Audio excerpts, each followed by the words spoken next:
Jai Narayan student, welcome back here. I hope all are well. And now today we'll start for chapter 2, Socialism in Europe and the Russian Revolution. Firstly student, कि chapter number 2 I am already discussed the lecture 1, liberal, radical and conservatism and the age of social change. And now today start for second lecture. Let's see.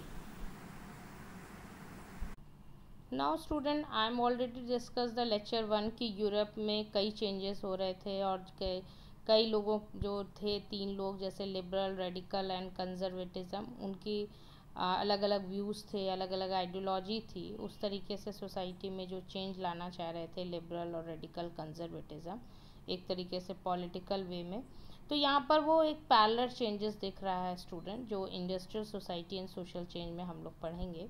तो firstly जब it is a time of changes, social and economic changes, और new cities came up, new industrialized regions develop. जब नई industries का started हुई तो जो नए नए सिटीज़ थे उसके आसपास वो भी डेवलप कर रहे थे, और जब रेलवेज लाइन्स एक्सपैंडेड होती है तो एंड द इंडस्ट्रियल रिवॉल्यूशन और ऑकर्ड करता है।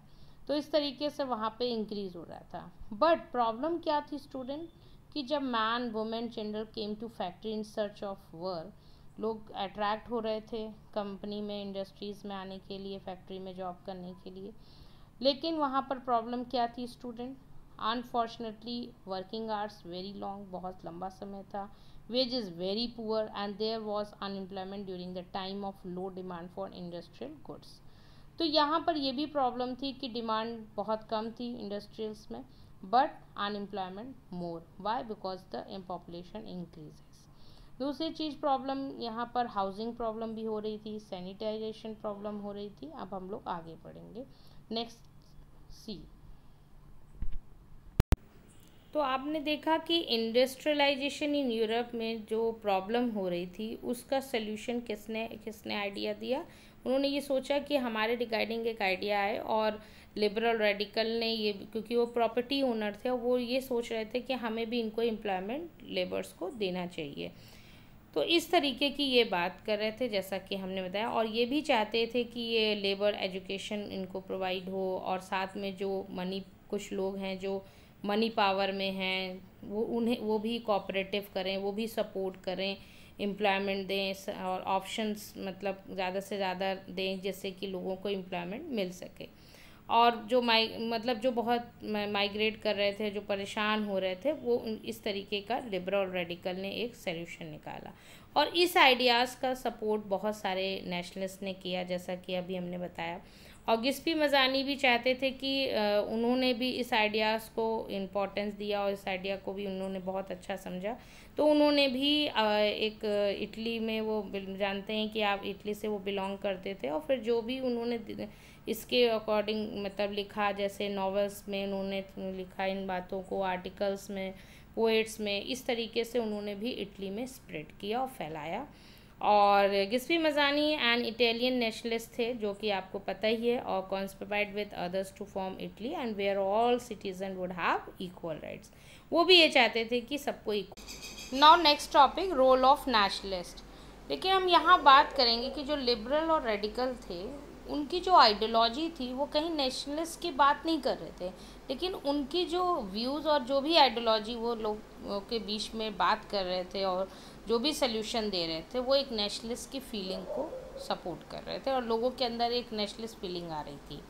तो यहाँ पर हम बात करेंगे कि इन 1815 में wanted to revolution to put an end to the monarchial government in Europe, और वो ये चाहते थे कि मोनार्कियल सिस्टम पूरी तरीके से एंड हो जाए।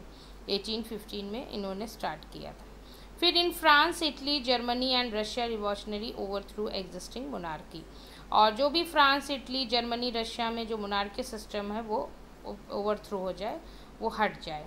और nationalist talk of revolutions to create nation with equal rights, और वो नेशनलिस्ट की बात कर रहे थे और एक रिवॉल्यूशन टू क्रिएट कर रहे थे कि एक नेशंस हो जिसमें इक्वल राइट्स हो।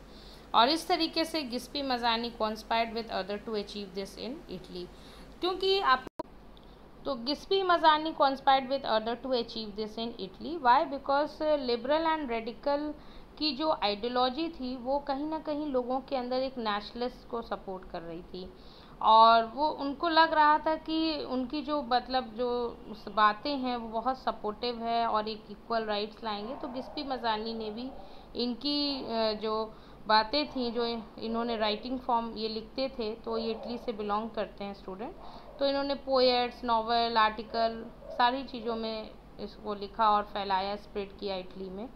और जो अदर नेशनलिस्ट थे वो भी बहुत सपोर्ट कर रहे थे, और लिबरल और रेडिकल चाहते थे कि एक अच्छा सबको एक सिटीज़न ऐसा हो, हेल्दी इकोनॉमी हो, एजुकेशन पर सारे लोग पढ़े लिखे हों, बहुत हर चीज़ बहुत अच्छा, और सबके पास मतलब जॉब, ज़्यादा से ज़्यादा जॉब लोगों को मिले, अनएम्प्लॉयमेंट ना हो, ये सारी फीलिंग्स थी।